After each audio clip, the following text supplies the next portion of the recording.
Hello, welcome to what is the first episode of a new podcast that I'm doing called Merlin's Mayhem, which is basically me, my wife and my daughter and the animals that we have, and more importantly our 2-year-old Labrador, Black Labrador, called Merlin. And he is bonkers. He is bonkers, and I just thought that it would be a great thing to talk about the things he gets up to, because they are numerous and they are crazy and sometimes very naughty. So I thought this would be a good thing to talk about, and also to share our experiences with him and with other dogs and other owners that we've come across over the time. And I thought it was also a good way to, share these things with other people who may be considering about getting a dog, or may have a dog and have similar problems, and just something to entertain you whenever these episodes come out, which is probably going to be a couple of times a week.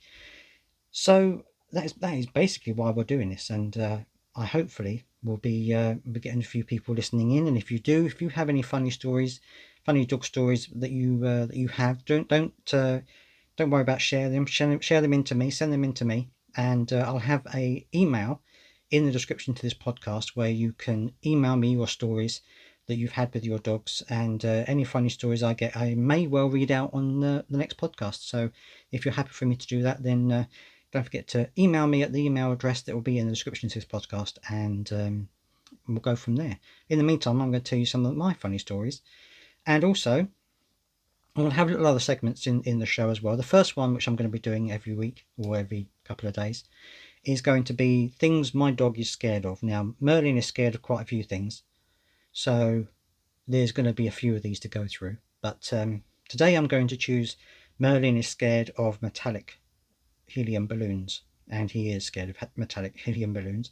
My daughter recently had a leaving party at her school, and they had loads of these metallic helium balloons around the hall, and at the end of the night they said, okay, you can take these home with you. So my daughter brought one home and brought it into the house, put it into the living room, and when Merlin walked into the living room, he just stood there staring at this balloon, and it was wafting gently in the breeze of the fan that was on, and he freaked out. He started looking at it, darting his head, barking, and then he ran out of the room and wouldn't come back in.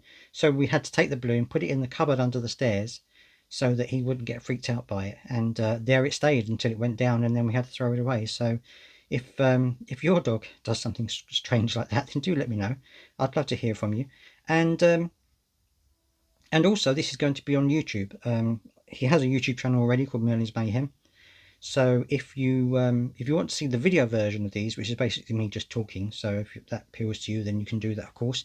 But also on there, I'm going to be having shorts of him doing various things, and it's going to be other little videos of him on there as well. So if you want to see him and see what he gets up to daily, then don't forget to head over to Merlin's Mayhem and subscribe to that and have a look at his channel. I'm going to be putting a link to that as well down below as well, so you can take a look at that if you want to. So yeah, so that's what he's afraid of.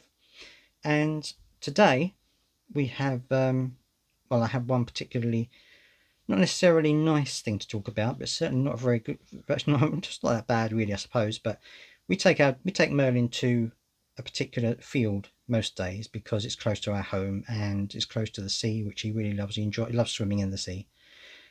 And so I took him along to this field, and we were walking through the field really nicely and having a great time. The weather was nice in October as well. What do you think of it? But the weather was really nice. We were wandering through the field, and usually he has other dogs with him. Like he has a best friend who is a blue merle border collie, Welsh collie, I think it is actually. And so that is his absolute best friend. And if you go onto the YouTube channel, you'll see him on there a couple of times as well. So he normally has his best friend with him and keeps him out of trouble and keeps him out of mischief. But today he was on his own, and he started to roll around on the grass. And he's done it before. He's done it in different places here and there.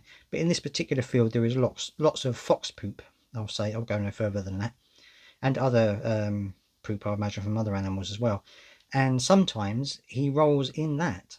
And this was one of those days when he rolled in that. I was walking, of course, just walking along, minding my own business, drinking my coffee out of my insulated mug, and I was turning around and he's rolling on the grass. And of course I thought to myself, please don't let it be what I thought it was, because it happened before. It was disgusting, and it smelled awful. So I was hoping it wouldn't be that. So I called him and he came eventually after enjoying his roll in the grass. And then he came over and I thought, oh, actually he's all right. He doesn't smell of anything. So I thought I got away with that. But then as soon as I got him back into the car, the odour started, which is I don't know how best to describe it. If you've ever had this happen to your dog, you might be able to describe it better than me, but it smells a bit like musty toilets. Cross between mothballs and toilets, dirty toilets. So that's kind of the smell we're looking at here, and it was awful. On the car on the way back, I had all the windows open because of the smell. And yes, it's October, and yes, it's sunny, but it's still a cold day. And so I had the cold air blowing through the car, trying to waft this smell out as I'm driving along, and that's pretty much how I spent my morning, actually trying to clean him up and get everything else done, which isn't very nice. He's done it before, and the trouble is he likes baths. Well, I guess that's not a bad thing because he likes baths, so it's not that much of a chore to get him washed. But he doesn't see the bath as a bad thing, so he's, getting himself dirty isn't necessarily a bad thing at all. His best friend, his Blue Merle Border Collie, is a lot worse in terms of getting himself messy, which you'll probably see at some time on his YouTube channel. But yeah, he's a lot worse than Merlin is. But hopefully it won't happen again for a little while. So keep your fingers crossed. But if you've ever had anything like that as well, do let me know. And that's about it. These aren't going to be extremely long episodes. They're going to be just short and sweet. Every couple of days, maybe twice a week, something like that. So don't forget to subscribe if you're watching this on YouTube. If you're not, if you're listening to us as a podcast, please do consider leaving a review or just a rating if you can do that. If you're on that particular podcast platform that allows you to do such things, I would really appreciate that. And tell your friends if you think it's something that they think they will enjoy. And let's go from here, and hopefully we can chat with other dog owners and share stories and have a bit of a laugh together. And that is pretty much it, and I'll see you in the next one.